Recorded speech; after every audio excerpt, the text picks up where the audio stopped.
안녕하세요. 잡시광입니다. 오늘 영상은 출판사 다산북스에서 나온 메타버스 모든 것의 혁명이라는 책을 소개해드리는 내용을 담고 있습니다. 이어서 출판사 다산북스의 허락을 받아 매튜 볼의 신작 메타버스 모든 것의 혁명 책의 일부를 읽어드리는 내용도 이 영상에 포함되어 있습니다. 얼마 전 중국에서 충격적인 사건이 발생했습니다. 중국 쓰촨성에서 산사태가 발생해 주변에 있던 광물 업체의 숙소 등을 덮쳐 모두 19명이 사망하는 등 대규모 인명피해가 발생한 겁니다. 전문가들은 이 사건을 두고 중국의 무분별한 광물 채굴 작업이 재난을 만들어내고 있다고 지적했습니다. 실제로 이번 사태로 가장 큰 피해를 입은 곳 역시 광물 업체였습니다. 자원에 대한 중국의 집착은 실로 엄청납니다. 중국 기업들은 지난 2년간 약 6조 원을 들여 전 세계 리튬 광산 약 20개의 지분을 인수했습니다. 이대로 가다간 2025년까지 중국이 세계 리튬 생산 능력의 3분의 1을 장악할 것으로 추정되고 있습니다. 리튬은 하얀 석유로 불리며 전기차 배터리 원가의 40%를 차지하는 핵심 광물입니다. 하지만 아프리카에서부터 중남미에 이르기까지 리튬을 비롯해 핵심 광물이 있기만 하면 대규모 투자를 해서 선점해버리는 중국의 전략은 커다란 위험을 안고 있습니다. 중국이 투자한 국가들 대부분이 말리, 나이지리아, 볼리비아 등 국가의 통제권을 벗어난 테러나 전쟁의 위험이 있는 나라들입니다. 자칫 중국이 틀어쥐고 있는 광물 채굴에 예기치 못한 상황이 벌어지면 전 세계 핵심 광물 공급망에 심각한 타격을 줄 수 있게 됩니다. 아울러 리튬 가격이 급락하면 가격이 비쌀 때 광산에 대거 투자한 중국 기업들은 재무 위험에 노출될 수도 있습니다. 실제로 리튬 가격은 중국의 전기차 수요 증가 등에 힘입어 최근 2년 새 500% 넘게 올랐다가 올해 들어 고점 대비 절반 이하로 떨어진 상태입니다. 중국이 이처럼 특히 리튬이라는 광물에 매달리는 이유는 우후죽순 생겨난 중국 전기차 기업들 때문입니다. 하지만 한때 잘나가던 전기차 기업들은 이제 중국 안에서조차 골칫덩어리로 전락하고 말았습니다. 최근 중국 전기차 시장의 경쟁이 과열되면서 현지 전기차 기업들이 줄줄이 문을 닫고 있습니다. 전기차 공장 하나가 문을 닫을 때마다 그 지역 경제가 휘청이는 것은 말할 것도 없습니다. 2018년 중국 자동차 기업은 478곳에 달했지만 지금 살아남은 업체는 100여 곳밖에 되지 않습니다. 불과 5년 만에 300곳 이상이 사라지거나 시장에서 철수한 것인데요. 중국 정부의 지원을 입고 성장한 중국 기업들은 호황기에 폭발적으로 생겨났다가 경기가 조금만 주춤해져도 줄파산으로 사라지는 일이 비일비재합니다.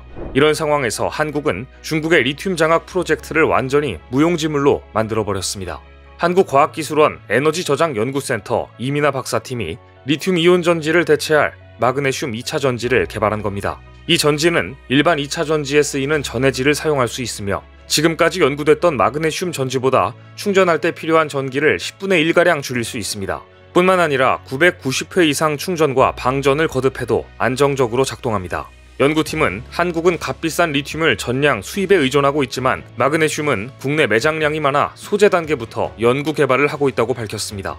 마그네슘은 리튬보다 에너지 저장 용량이 1.9배 높지만 지금까지 효율적인 충방전이 어려웠습니다. 하지만 연구진은 마그네슘 금속을 음극으로 사용해 고효율로 충방전 반응을 유도하는 기술을 개발한 것인데요. 이 기술을 적용해 테스트한 결과 리튬 이온 전지에 들어가는 것과 유사한 전해질 TFSI를 사용해도 충방전 때 과전압이 0.2V 미만으로 과전압을 10분의 1로 줄였습니다. 즉 충전할 때 전기를 더 적게 사용할 수 있다는 겁니다. 또 지금까지 연구됐던 마그네슘 전지의 쿨롱 효율이 10% 미만이었던 반면 이번 연구진이 개발한 전지는 99.5%까지 향상됐습니다. 에너지 저장 시스템에 적합한 일반 전해질 기반의 저비용 고에너지 밀도 마그네슘 2차 전지의 상용화 가능성을 높일 것이라고 보고 한국 연구팀은 이번 결과를 나노 소재 분야 국제학술지 ACS 나노 최신호에 발표했습니다. 뿐만 아니라 한국은 얼마 전 캐나다 최대 광물 기업과 계약을 맺으며 에너지 다원화를 통해 중국 의존도에서 탈피했습니다. 미국의 인플레이션 감축법 시행으로 북미 지역에서 2차 전지 등에 쓰이는 핵심 소재 공급이 매우 중요해진 지금 한국은 중국에 대한 의존도를 탈피하면서 미국 인플레이션 감축법의 제재를 피하기 위해 캐나다 최대 광물 생산지 브리티시 컬럼비아주와 손을 잡았습니다. 캐나다에는 리튬 53만 톤, 니켈 280만 톤, 코발트 22만 톤, 히토리우 83만 톤 등이 매장되어 있는 것으로 알려졌는데요. 이 광물들은 주로 퀘벡주, 브리티시 컬럼비아주 등에 집중되어 있고 이들 지역에서 캐나다 총 광물 생산량의 4분의 3이 생산되고 있습니다. 한국은 이번 브리티시 컬럼비아주와의 협약에 따라 핵심 광물의 탐사, 채굴, 가공, 제조, 재활용 등 모든 주기에 걸쳐 협력하기로 했는데요. 이렇게 되면 한국은 안정적으로 핵심 광물을 공급받게 되고 수급 중단 또는 가격 급등과 같은 시장 리스크 발생 가능성이 현저히 줄어들게 됩니다. 지금까지 배터리 핵심 광물, 리튬, 히토류, 흑연 등의 80%를 중국에 의존하며 중국 의존도가 심했지만 한국 기업들은 최근 빠르게 캐나다, 호주, 미국 등과 손잡으며 탈중국화에 나서고 있습니다.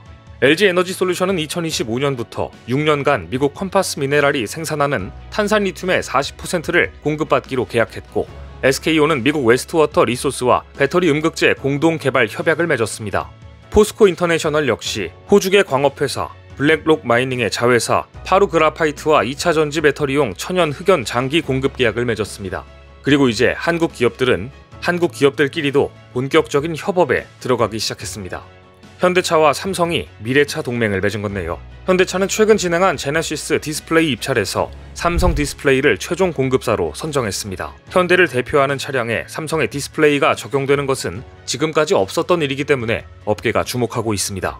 현대차는 앞선 2021년 아이오닉 5에 삼성 OLED를 적용한 바 있지만 그건 사이드미러 모니터용이었습니다. 사실 두 그룹은 1990년대 후반 삼성이 완성차 사업에 진출한 이래 갈등 관계에 가까웠습니다. 독일계 차량 부품 업체 하만으로부터 인포테인먼트 시스템과 카오디오를 공급받았던 현대차는 삼성전자가 2017년 하만을 인수하자 더 이상 하만으로부터 오디오를 공급받지 않고 협력사를 LG전자, 보스 등으로 교체하기도 했을 정도입니다. 그러다 2020년 정의선 회장이 삼성 SDI를 찾아 이재용 회장과 전격 회동하면서 분위기가 바뀌기 시작했는데요. 자동차가 전기차, 자율주행차로 발전하면서 이제 갈등보다 협력이 훨씬 더 큰 시너지와 성과를 창출할 수 있다고 판단해 공감대가 형성된 것으로 보입니다. 코로나 이후 빅테크 기업들의 약진으로 정말 많은 분야에서 급속도로 혁신이 일어났습니다. 지금까지 한 우물만 팠던 기업들은 격변하는 시장 분위기 속에서 살아남기 위해 다양한 분야에 진출하여 혁신적인 제품을 내놓기 시작했습니다. 이 과정에서 그간 경쟁 관계였던 기업들이 협업을 진행하는 장면도 흔하게 볼 수 있게 되었습니다. 반면 중국 전기차 기업들이 내수 시장이라는 우물에서 서로를 저격하며 박터지게 싸우는 동안 한국은 핵심 광물 탈중국화를 비롯해 한국 기업 간 협력까지 강화하고 있습니다. 미래에 어떤 기업들이 경쟁력을 갖추고 살아남을지는 뻔해 보이는데요. 전 세계 최고 기업들이 모여있는 미국 실리콘밸리의 스승으로 불리는 매튜 볼은 얼마 전 한국 기업들을 보고 놀라운 발언을 했습니다. 10년 안에 실리콘밸리를 뛰어넘을 기업이 한국에서 나올 것. 매튜 볼은 한국 기업들의 빠른 의사결정과 추진력을 보며 급변하는 환경 속에서도 살아남아 실리콘밸리를 뛰어넘을 수 있다고 분석했는데요. 매튜 볼의 예상은 상당한 의미가 있습니다. 그의 말 한마디가 글로벌 기업들에게 미치는 영향이 엄청나기 때문입니다. 실제로 전 페이스북, 현 메타의 CEO 마크 저커버그는 메타버스 기술에 향후 30년의 운명이 걸려 있다는 것을 직감하고 매튜 볼을 직접 만나 페이스북의 미래에 대한 이야기를 나누고 이듬해 기업명을 메타로 바꿨다고 합니다.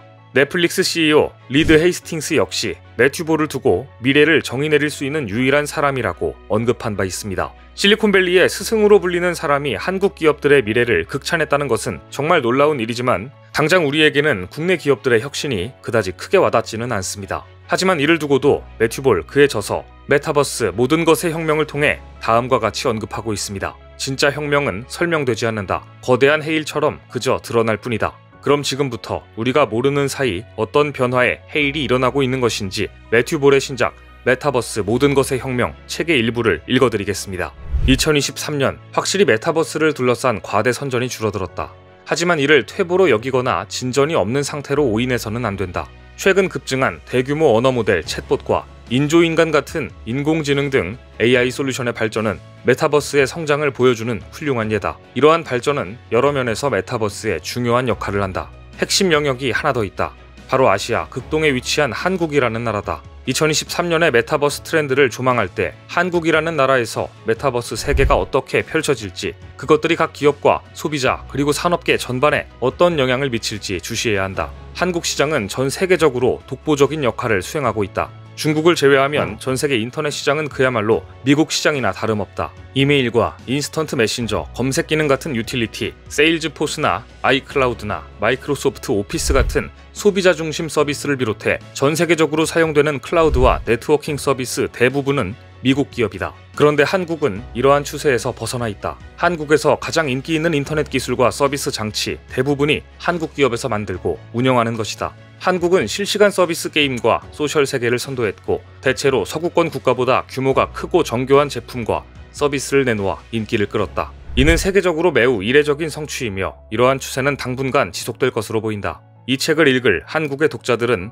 엄청난 행운과 저주를 한꺼번에 받게 된 것인지도 모른다. 앞으로 새롭게 펼쳐질 세계 시장에서 실리콘밸리와 경쟁할 수 있는 유리한 위치에 있는 국가는 극히 드물며 그 중에서도 앞으로 글로벌 메타버스 경쟁에서 세계를 주도할 국가는 한국이 될 확률이 매우 높기 때문이다. 내가 행운뿐만이 아니라 저주도 함께 받게 되었다고 말한 이유는 기술의 역사에서는 언제나 극소수의 위대한 승자 뒤에 절대 다수의 보이지 않는 패자가 있었기 때문이다. 가상의 자산이 현실의 자산을 압도하게 될 때 당신과 당신의 기업은 어디에서 무엇을 하고 있을까? 이 책이 이 질문에 대한 답을 찾는 실마리가 되길 바란다. 잘 들으셨나요? 저자 매튜 볼은 우리가 느끼지 못하는 사이 한국의 엄청난 혁신의 기회가 이미 찾아왔으며 전 세계 IT 시장을 선도해온 한국 기업들은 이 기회를 성공적으로 잡아 조만간 실리콘밸리를 능가하게 될 것이라고 이야기하고 있습니다. 저자의 이야기처럼 엄청난 변화의 가운데에서 성공의 기회를 잡고 싶으신 분들께 출판사 다산북스에서 나온 매튜 볼의 신작 메타버스 모든 것의 혁명을 추천드립니다. 책 구매 링크는 본문과 댓글에 남겨두겠습니다. 감사합니다.